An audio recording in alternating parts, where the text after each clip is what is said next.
When we talk about the hip, one of the most critical things to understand is its blood supply. Why? Because interruption of that supply is one of the main reasons patients develop avascular necrosis, or AVN, of the femoral head. Changes with age. The pattern of blood supply to the femoral head changes as we grow.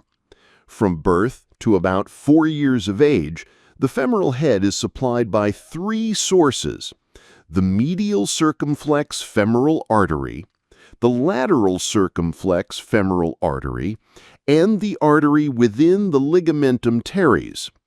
At this stage, the artery of the ligamentum teres still plays an important role. From about 4 years to adulthood, the supply becomes more dependent on the retinacular vessels, especially the posterior-superior and posterior-inferior branches of the medial femoral circumflex artery. These vessels run along the capsule and penetrate the femoral head. And here's the clinical pearl. If these posterior-superior retinacular vessels are damaged, for example, by a fracture or a poorly placed surgical nail through the piriformis start point, this can cause AVN of the femoral head.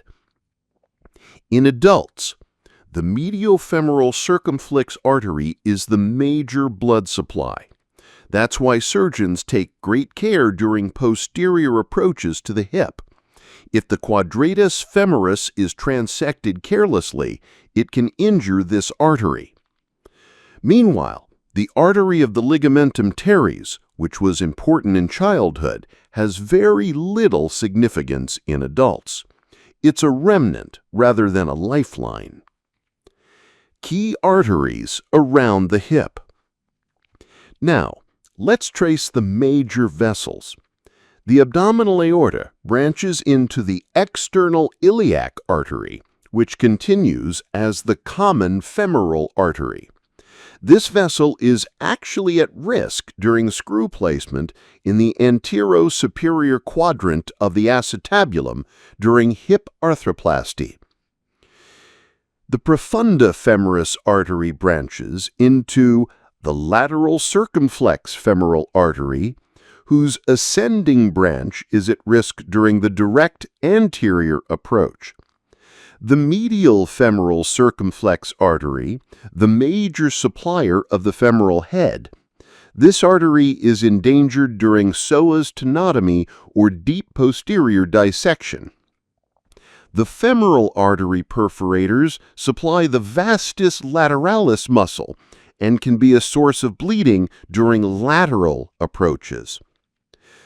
From the internal iliac artery, we get the posterior branch of the obturator artery, which supplies the transverse acetabular ligament. This artery can be injured with screw placement or retractors in the antero-inferior quadrant of the acetabulum. The superior gluteal artery, which exits the pelvis above the piriformis, supplying the gluteus medius, minimus, and part of the maximus. This vessel is critical during approaches that go through or around the gluteal muscles. The inferior gluteal artery, which supplies the short external rotators and part of the gluteus maximus. It runs below the piriformis and can also be injured during posterior approaches.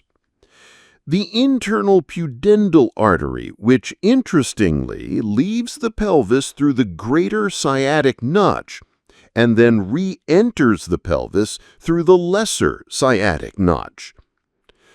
Corona Mortis, crown of death. Finally, let's not forget the corona mortis. This is a vascular connection between the inferior epigastric artery from the external iliac and the obturator vessels. The name crown of death is not an exaggeration. If a surgeon encounters this vessel during a pelvic operation or even hernia repair, and injures it without realizing, the bleeding can be catastrophic.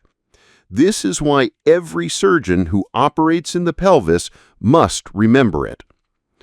Practical summary. Children rely on the medial and lateral circumflex arteries plus ligamentum teres.